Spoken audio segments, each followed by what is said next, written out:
Nous sommes ici en Haute-Loire, un territoire de montagne, de moyenne montagne, très boisé, d'où le projet de notre entreprise, valoriser la ressource forestière pour faire du chauffage, qui aujourd'hui représente 20 chaufferies collectives qui permettent d'alimenter un certain nombre de bâtiments sur le territoire. Donc en fait, on s'engage vis-à-vis du client à lui fournir du chauffage d'origine renouvelable et locale. Installer une chaufferie à nos frais, on fournit le financement, on va chercher le bois, on transforme le bois, on livre le bois dans les chaufferies, on livre la chaleur dans le bâtiment, on assure l'entretien et au final on facture.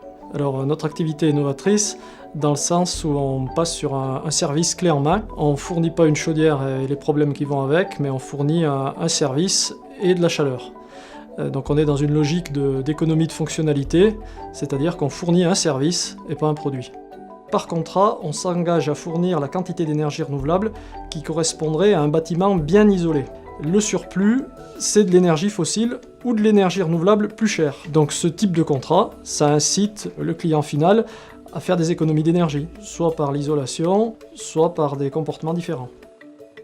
Le lien entre R43 et ses clients est assez particulier, dans le sens où c'est un contrat long qui nous unit, et c'est surtout un lien physique, c'est un tuyau. Donc il y a un lien de coopération, c'est pas un simple lien de client à fournisseur, c'est un lien de partenaire. Et donc les éventuelles dissonances se gèrent au travers des débats en assemblée générale.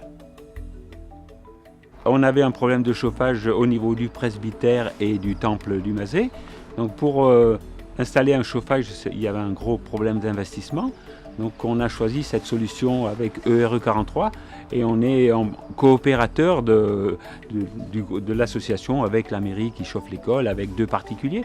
On chauffe avec du bois et non plus avec du fioul. Tout le monde parle des énergies fossiles à éliminer. On est satisfait du service dans la mesure où on n'a pas de problème de fonctionnement et aucun entretien. Et puis, c'est pas plus onéreux que le fioul. Donc actuellement R43 c'est 60 coopérateurs, 6000 m3 de bois transformés chaque année, et le plus important, on économise 900 tonnes de CO2 fossiles qui ne sont pas rejetées dans l'atmosphère chaque année. Donc il y a plusieurs parties prenantes, on fonctionne avec des banques mais aussi avec les collectivités territoriales, départements, régions, ADEME, donc l'État, l'Europe. Après sur la partie production, on travaille aussi bien avec des entreprises de mécanique locale que des entreprises de charpente bois plus chauffagistes. Et puis sur la partie fonctionnement, on travaille avec un groupement d'agriculteurs et des forestiers. Donc ce type de dispositif est reproductible ailleurs, et actuellement on a plusieurs contacts avec des structures dans le Nord-Pas-de-Calais, dans le Lot, en Bretagne, et effectivement on essaye de transférer le savoir-faire qu'on a acquis.